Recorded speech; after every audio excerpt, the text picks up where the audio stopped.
So, your name, Shwaze Collins. where did that come from? Really kind of from Patrick Swayze. You know, good actor in my opinion.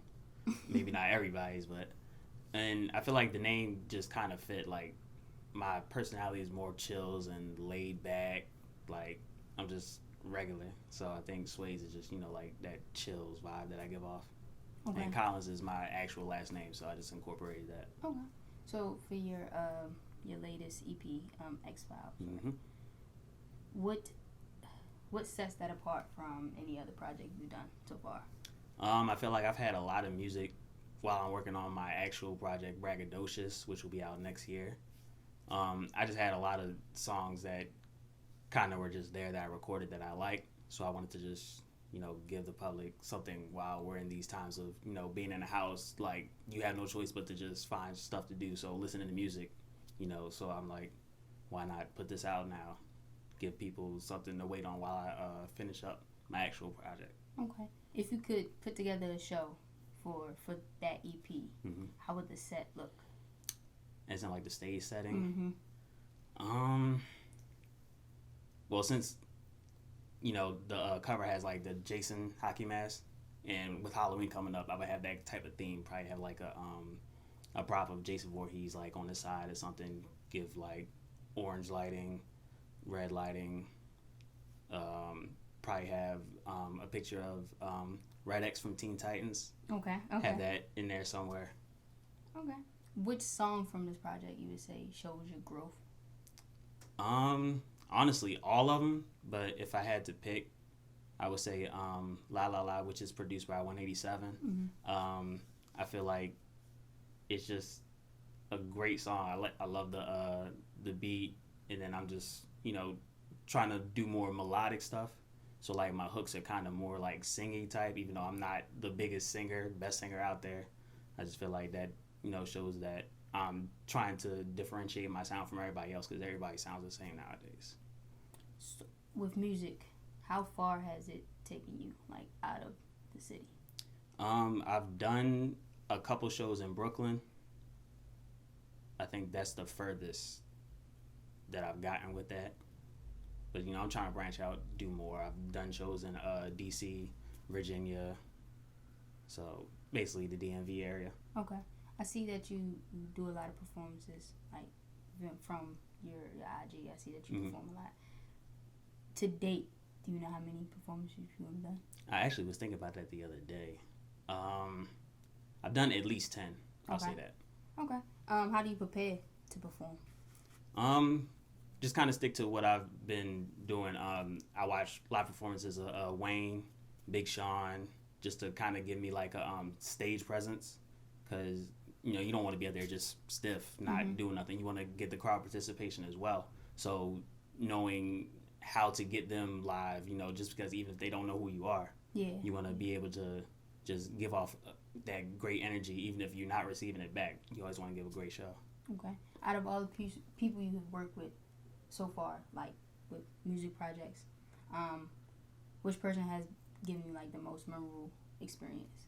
I'll say my NWO members, Verse and Mac, just because we all started around the same time. We used to record in my bedroom back when I was living in Randallstown, and that like basically just them two. Also Ricky Jacobs, who's helped me tremendously to change my sound, like the way that I go about choosing beat selections and knowing what to say and where to say it in different like project titles, because you don't want just a plain project. You always want to give them a good cover art that grasps them just off of that, because people who don't hear you, they see a bad cover art, they're like, I'm not gonna listen to this or anything.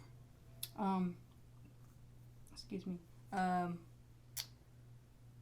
What do you think sets you apart from other artists in the city? I actually live what I rap. Okay. I don't, I'm not from the hood, so of course I'm not going to talk about, guns and drugs and stuff like that. So kind of backpack type rapper, I would say, but also giving you a better like description of, Baltimore as a whole. Okay. Because, you know, everybody from the city, they trap and sell drugs and all that. I'm not into that type of stuff. Okay. What would you say is like your next plans, like to become bigger in the music field? Drop more music videos, let them get, you know, try to get them a viral status. I've also been trying to, you know, figure out how to do my own type of show as like kind of like the Unplugged series. Mm-hmm. I'm thinking about doing something as far as that for my next project, Braggadocious. Okay. You know, have it live stream on IG or YouTube, and just trying to do things different, like more merchandise. Actually, do that this time around. You know, stuff along those lines. Okay. Without looking at your IG, Mm-hmm. do you know what color shirt you wear the most? Red. That's my favorite color. You know, red had the most on there. What's the one? White. White? A white t-shirt with a graphic on it. Wait, do you have more red shirts than white shirts? I think so. You gotta put that on there. It's got a lot of white. A lot of white. A lot of white. White and black. Okay. If somebody There's nothing wrong with that, though. No, it's not. I just thought you would know. Because, I don't know, a lot of people don't know what be on their profile sometimes. But if someone could style you, though, what's one thing they have to include in, like, your fits? Good shoes. Like, I'm not into designer shoes because they just look plain to me. They look like expensive Payless shoes. Okay. Like Balenciagas, they big as hell. What brand? What brand? A shoe? Nike, Jordan. Okay. Also got to incorporate some Bape in there. That's my Bape? favorite like streetwear clothing line. I'm banging that. How long have you been rapping? I've probably been writing since middle school, but like I actually started recording in the 11th grade. Okay. That was back in 2009, 2010. You was in 11th grade, 2009, 10? I just got in high school, 2009. All right, cool. I graduated in 11, so. I'm short. It's fine. All right. So if you could go back to when you first started writing, what would you consider your hardest bar?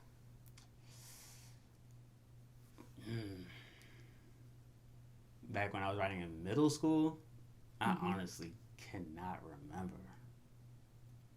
Because like, I wouldn't like write songs. I would just write stuff here and there. I honestly can't remember. Oh, dang. Okay. All right. All right. So I'm going to say a lot of males don't get taken on dates. Yeah. By anybody. By their significant other, by their friends, or whatever. So if someone was to take you on a date, what would be the ideal date for you? Something fun. Like Dave and Buster's, mini golfing, laser tag, something along those lines. Because, you know, I just like to have fun. Okay. All right, well, that's all the questions I had for you. Thank you for coming out. Appreciate you for having me.